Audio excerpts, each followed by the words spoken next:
EAMCET స్ట్రెస్సా? Testonic.ai ని try చేయండి. Free mock test, custom test, AI insights మరియు పర్ఫార్మెన్స్ ట్రాకింగ్ కూడా. Register now. ఈ రోజు నుంచి జ్యూరీ వారు సినిమాలు చూసి వాళ్ళు మే ఎండ్ కల్లా జ్యూరీ నుంచి ఏదైతే 2024 తెలుగు సినిమాల్ని ఫైనల్ చేసి GTFAకు ఇస్తే ఫైనల్గా జూన్ 14th రోజు ఈ గద్దార్ తెలంగాణ ఫిలిం అవార్డ్స్ని పెద్ద ఎత్తున చేయడానికి ప్లాన్ చేశాం. సో దానికి డిప్యూటీ సీఎం గారు బట్టి విక్రమార్క గారు, అలాగే ఫిల్మాటోగ్రఫీ మినిస్టర్ కోమటిరెడ్డి వెంకటరెడ్డి గారు, సో వాళ్ళ ఆధ్వర్యంలో స్టేట్ గవర్నమెంట్ సీఎం గారి ఇన్స్ట్రక్షన్ మీద చాలా గ్రాండియర్గా చేయాలని ప్లాన్ చేస్తున్నాం. సో దానికి ఈరోజు ఇది మొదటి రోజు. సో మీ అందరికీ వెల్కమ్. సో మీరు 2024 నిజాయితీగా మీరు మీ జ్యూరీ మెంబర్స్ సెలెక్ట్ చేసిన సినిమాలకి అవార్డ్స్ వచ్చేలాగా ప్లాన్ చేద్దాం. Thank you. గౌరవనీయులు పెద్దలు డిప్యూటీ సీఎం బట్టి విక్రమార్క గారు, FDC చైర్మన్ దిల్రాజు గారికి, మా MD హరీష్ గారు, జ్యూరీ చైర్పర్సన్ జయసుధ గారికి, విచ్చేసిన ఆహుతులందరికీ నమస్కారాలు తెలియజేసుకుంటూ, చాలా బాధాకరమైన రోజు నిన్నటి రోజు. ప్రపంచ శాంతి దూతగా 88వ సంవత్సరం, దాదాపు అంటే 70 సంవత్సరాలు శాంతి కొరకు, ప్రజల కొరకు, ప్రభువు సేవ కోసం చేసిన వ్యక్తి ఈ లోకాన్ని వెళ్ళిపెట్టడం జరిగింది. దాని మూలంగా ఈ ప్రోగ్రాం కూడా కట్టార్ట్ చేస్తూ వాళ్ళ గౌరవ డిప్యూటీ సీఎం గారి ఆదేశాల మేరకు గౌరవ ముఖ్యమంత్రి గారు కోరిన విధంగా 14 జూన్ రోజు పెద్ద ఎత్తున హైటెక్స్లో దాన్ని నిర్వహించామని జ్యూరీ చైర్పర్సన్ గారికి, మిగతా మెంబర్స్ని కూడా కళాత్మకమైన సినిమాలని, అందులో ఈ సమాజానికి పనికొచ్చే సినిమాలను కూడా మీరు గుర్తించి మీ కార్యక్రమాన్ని వితౌట్ పొలిటికల్ ఎంటర్ప్రైజ్ ఉంటుంది, మీరు సజావుగా చేయండి. 2011 తర్వాత మొట్టమొదటిసారి తెలంగాణ రాష్ట్రంలో ఈ అవార్డు కార్యక్రమం గద్దర్ గారి పేరు మీద ఏర్పాటు చేసుకోవడం చాలా సంతోషకరం. గద్దర్ అంటే ఒక మామూలు వ్యక్తి కాదు, ఆయన ఒక శక్తి. అట్టడుగు ప్రజల నుంచి తెలంగాణ ఉద్యమం వరకు పేద ప్రజల కోసం పోరాటం చేసిన వ్యక్తి కాబట్టి ఎవరిని విమర్శలు చిన్న చిన్నవి వచ్చినా వారి పేరు మీద నిలబెట్టుకోవాలని ఒక నిర్ణయం తీసుకున్నాం మేము. అందుకనే గౌరవ డిప్యూటీ సీఎం గారు ప్రత్యేకసార్లు ఎన్నో మీటింగ్ పెట్టి ఈ కార్యక్రమాన్ని ముందుకు తీసుకుపోతున్నాం. తప్పకుండా మనం 14 ప్రోగ్రామ్ సక్సెస్ చేసుకొని ఇక ముందు కూడా తెలుగు చలనచిత్ర రంగాన్ని హైదరాబాద్లో అన్ని విధాలుగా ప్రోత్సహించడానికి మా ప్రభుత్వం సిద్ధంగా ఉందని తెలియజేసుకుంటూ, మరొకసారి పోప్ ఫ్రాన్సిస్ గారికి నివాళులు అర్పిస్తూ, ఆ ప్రభు ఆశ వారికి ఆత్మకు సంతృప్తి కలవాలని కోరుకుంటూ ముఖ్యంగా ఉంటాయి. ఇప్పుడు విక్రమార్క సార్ని మాట్లాడవలసిందిగా కోరుతున్నాం.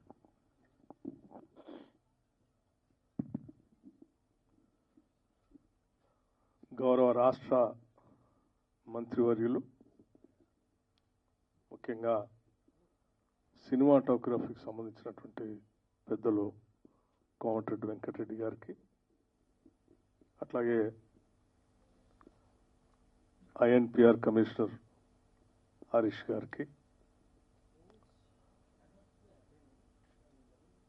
Film development corporation chairman Shri Dil Raju గారికి, ఈ జ్యూరీ చైర్పర్సన్ శ్రీమతి జయసుధ గారికి, జ్యూరీ సభ్యులకి, ఇతర మిత్రులందరూ కూడా ముందుగా నా హృదయపూర్వకమైనటువంటి నమస్కారాలు. ముందుగా ఇప్పుడే కోమటిరెడ్డి వెంకటరెడ్డి గారు చెప్పినట్టుగా పోపు గారు పరమపదించారు కాబట్టి వారి ఆత్మ శాంతి చేకూరాలని చెప్పి మనం ఇప్పటికే మౌనం పాటించాం. అట్లాగే మనం అందరం కూడా వారు చూపించినటువంటి మార్గాన్ని గమనంలో తీసుకొని ప్రపంచ శాంతి కోసమై మనందరం కట్టుబడి ముందుకు నడుద్దామని ఈ సందర్భంగా మనవి చేస్తూ, మరొకసారి వారి ఆత్మకి శాంతి చేకూరాలని భగవంతుడిని కోరుకుంటూ, ఈరోజు మొదలుపెట్టినటువంటి గద్దర్ తెలంగాణ చలనచిత్ర అవార్డులు ఇవి మన రాష్ట్రం ఏర్పడిన తర్వాత మొట్టమొదటిసారి ఏర్పాటు చేసుకున్నటువంటి కార్యక్రమం ఇది. ఉమ్మడి రాష్ట్రంలో 2011లో ఆగిపోయినటువంటి ఈ అవార్డులు రాష్ట్ర విభజన జరిగిన తర్వాత ప్రత్యేక రాష్ట్రం ఏర్పడినప్పటికీ తెలుగు చలనచిత్ర పరిశ్రమ మొత్తం యావత్తు కూడా హైదరాబాద్ నగరం తెలంగాణ రాష్ట్ర రాజధానిలో ఉన్నప్పటికీ దురదృష్టం దశాబ్ద కాలం వారు ఇటువంటి అవార్డులకు కానీ ఎటువంటి ప్రోత్సాహకాలు కానీ నోచుకోలేకపోయింది పరిశ్రమ. మొదటి నుంచి కూడా సమాజంలో అంతర్భాగమైనటువంటి కళలు, ఈ కళల్ని మన సంస్కృతిని కూడా మీడియా ద్వారా, ముఖ్యంగా సినిమా ద్వారా ఖండాంతరాలకు వ్యాప్తి చేసినటువంటి తెలుగు సినీ పరిశ్రమని అనాదిగా ఆనాటి కాంగ్రెస్ ప్రభుత్వాలు ప్రోత్సహిస్తూ వచ్చాయి. ఎక్కడో దూరంగా ఉన్నటువంటి తెలుగు సినిమా పరిశ్రమని హైదరాబాద్ నగరాన్ని తీసుకొచ్చినటువంటి ఆనాటి కాంగ్రెస్ ముఖ్యమంత్రులు తప్పనిసరిగా మనం అందరం గుర్తు చేసుకోవాల్సినటువంటి అవసరం ఉంది. వారి హయాంలోనే ఇక్కడ పరిశ్రమను తీసుకొని రావడం కోసం వారు చేసినటువంటి ప్రయత్నం, ఇక్కడ పరిశ్రమ స్థిరపడటానికి కావాల్సినటువంటి సినిమా స్టూడియోలు, ఫిలిం నగర్ ఏర్పాటు కానీ, ఇతరత్ర కార్మికుల కోసం ఏర్పాటు చేసినటువంటి కార్యకలాపాలు కానీ, హౌసింగ్ సంబంధించినటువంటి కార్యక్రమం కానీ, ఇవన్నీ కూడా ఆనాటి కాంగ్రెస్ ప్రభుత్వాలు ఈ పరిశ్రమని ముందు తీసుకొని పోవడం కోసం శాయశక్తులా ప్రయత్నం చేశారు. ఇప్పుడు కూడా ఈ మీడియా అత్యంత బలమైంది. సమాజానికి ఉపయోగపడేటట్టుగా కథలు కథనాలతో సినిమాలు తీస్తూ సమాజ అభివృద్ధి కోసం, సమాజంలో ఉన్నటువంటి పరిస్థితుల్ని ఆకలింపు చేసుకొని విలువలను ప్రోత్సహించడం కోసం చాలా బలంగా ముద్ర వేసేటువంటి ఈ మీడియాని మనం ఎప్పుడు కూడా కాపాడుకుంటూ ముందుకు పోవాల్సినటువంటి అవసరం, బాధ్యత పాలకులపైన ఉంది. నిత్యం సమాజ పరివర్తన కోసం, తద్వారా ప్రజల జీవన స్థితిగతులు మెరుగుపడటం కోసం, విలువలతో కూడినటువంటి సమాజ నిర్మాణం కోసం బలంగా ఉపయోగపడేటువంటి ఈ తెలుగు సినీ పరిశ్రమని బాధ్యత కలిగినటువంటి ప్రభుత్వాలు ప్రోత్సహిస్తూ వాటి ద్వారా ప్రజల సందేశాన్ని ఇప్పించాల్సినటువంటి అవసరం కూడా ఉందని ఈ ప్రభుత్వం భావిస్తూ ఉంది. అందుకే ముఖ్యమంత్రి శ్రీ రేవంత్ రెడ్డి గారు, కాంగ్రెస్ ప్రభుత్వం వారి నాయకత్వంలో ఒక నిర్ణయం చేసి దశాబ్ద కాలం పైబడి తెలుగు సినిమా పరిశ్రమని పూర్తిగా నిర్లక్ష్యం చేయటం ఇది మంచి సాంప్రదాయం కాదు, ఇది మంచిది కాదని చెప్పి ఆలోచన చేసి తప్పనిసరిగా మనం ఈ తెలుగు సినిమా పరిశ్రమను ప్రోత్సహించాల్సిన అవసరం ఉందని చెప్పి ఒక నిర్ణయం తీసుకొని మళ్ళీ తిరిగి తెలుగు చలనచిత్రాలకు సంబంధించినంత వరకు, తెలుగు చలనచిత్రాలే కాదు ఈ ప్రాంతానికి సంబంధించిన ఉర్దూ మీడియంకు సంబంధించినటువంటి చిత్రాలను కూడా ప్రోత్సహించాలనేటువంటి ఆలోచనతో గద్దర్ తెలంగాణ చలనచిత్ర అవార్డులు 2024ని మొట్టమొదటిసారిగా ఈ రాష్ట్రంలో ప్రవేశపెట్టాం. దీనికి చాలా కారణాలు కూడా ఉన్నాయి. గద్దర్ తెలంగాణ చలనచిత్ర అవార్డులు అనంటే తెలంగాణ సంస్కృతి, తెలంగాణ గుండె చప్పుడిని తన కళల ద్వారా విశ్వవ్యాప్తం చేసినటువంటి మహానుభావుడు గద్దర్.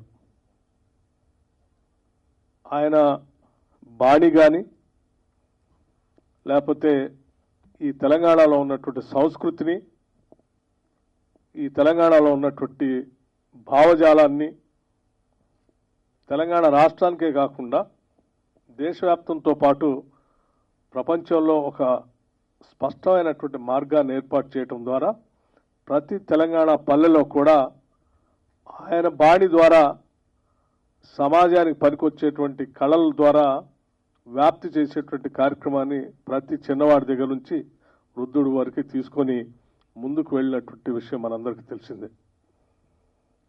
ఒక శతాబ్దానికి ఒక మనిషి అటువంటి వాళ్ళు పుడతారు. అటువంటి వాళ్ళు తెలంగాణ రాష్ట్రంలో పుట్టడం తెలంగాణ రాష్ట్ర అదృష్టంగా మేమంతా భావిస్తూ ఈ రాష్ట్ర అభివృద్ధి కోసం, తెలంగాణ రాష్ట్ర ఆవిర్భావం కోసం ఆయన పెద్ద ఎత్తున పాదయాత్ర చేసి సింగరేణి కాలనీస్ నుంచి మొదలుపెట్టి ఆదిలాబాద్ వరకు తన పాటతో తెలంగాణ రాష్ట్ర ఆవిర్భావానికి పెద్ద ఎత్తున ఊపిరి పోసిన మహానుభావుడి పేరు మీద ఆ కల్చర్ ద్వారా తీసుకొచ్చినటువంటి విప్లవం ద్వారా వచ్చినటువంటి ప్రక్రియతో ఇక్కడ ఉన్నటువంటి ప్రజలందరూ కూడా పెద్ద ఎత్తున ఉద్యమంలో పాల్గొని ప్రత్యేక రాష్ట్ర ఆవిర్భావానికి నాంది పలికారు. అటువంటి వ్యక్తి పేరు మీద ఈ కళలకు పుట్టినిల్లు అయినటువంటి హైదరాబాద్ నగరంలో ఉన్నటువంటి తెలంగాణ తెలుగు చలనచిత్ర పరిశ్రమని పూర్తిగా పెద్ద ఎత్తున ఈ దేశంలోనే కాదు ప్రపంచంలో కూడా ఎంత పెద్ద ఎత్తున సినిమా అవార్డులు చేసుకుంటారో అంతకంటే గొప్పగా హైదరాబాద్ నగరంలో చేయాలనేటువంటి ఆలోచనతోనే ఈ రాష్ట్ర ప్రభుత్వం చాలా స్పష్టంగా ఉంది. నేను మా మంత్రి గారు కోమటిరెడ్డి వెంకటరెడ్డి గారు కానీ, లేకపోతే మా ఇతర మంత్రివర్గ సహచరులు కానీ, ముఖ్యమంత్రి గారు కానీ, లేకపోతే ఫిలిం డెవలప్మెంట్ చైర్మన్ గారు కానీ అందరూ కలిసి కూర్చొని ఒకటే నిర్ణయం చేశారు. నా భూతో నా భవిష్యత్, హైదరాబాద్ నగరంలో జరిగేటువంటి చలనచిత్ర సంబంధించినటువంటి అవార్డులు ప్రతి దగ్గర మాట్లాడుకోవాలి. ఎక్కడ అలా జరగాలి అని చెప్పి మిగతా వాళ్ళు దీని గురించి మాట్లాడుకోవాలి. ఆ స్థాయిలోనే ఈ ఫంక్షన్ కూడా ఉండాలని, దానికి కావలసినటువంటి అన్ని సహాయ సహకారాలు రాష్ట్ర ప్రభుత్వం ద్వారా అందిస్తామని వారికి చాలా స్పష్టంగా ప్రభుత్వం తరఫున ఇప్పటికే చెప్పడం జరిగింది. ఈ జరిగేటువంటి ప్రక్రియలో ఎటువంటి భావబంధాలకి లేకపోతే రాగద్వేషాలకు అతీతంగా ఈ జ్యూరీలో సినిమాలను మీరు సెలెక్ట్ చేసి సందేశాత్మకమైనటువంటి సినిమాలతో సమాజానికి ఉపయోగపడేటువంటి కార్యక్రమాన్ని ముందుకు తీసుకొని పోయే ప్రక్రియలో సెలక్షన్ కూడా అంత ట్రాన్స్పరెంట్గా చేయాలని, తద్వారా అందరినీ ప్రోత్సహించడానికి ఉపయోగపడుతుందని చెప్తూ చలనచిత్రాలతో పాటు చాలా మిగతా అవార్డులు కూడా ఇందులో పొందుపరిచాం. వ్యక్తులుగా చలనచిత్ర పరిశ్రమకి గొప్ప పేరు తీసుకొచ్చినటువంటి మహానుభావులందరినీ కూడా వాళ్ళ పేరు మీద కూడా ప్రత్యేక అవార్డులు ఇందులో పొందుపరిచి వారి పేరు మీద కూడా అవార్డులు ఇచ్చే కార్యక్రమాన్ని చేపడతా ఉన్నారు. ఇదంతా రేపొద్దున భవిష్యత్ తరాలకి స్ఫూర్తిదాయకంగా ఉండాలని చెప్పి మనస్ఫూర్తిగా కోరుకుంటూ ఈ కార్యక్రమాన్ని విజయవంతం చేయవలసిందిగా విఘ్నులైన సినీ పరిశ్రమ పెద్దలందరికీ కూడా నేను విజ్ఞప్తి చేస్తూ మరొకసారి పోప్ గారి ఆత్మకు శాంతి చేకూరాలని చెప్పి కోరుకుంటూ సెలవు తీసుకుంటున్నాను.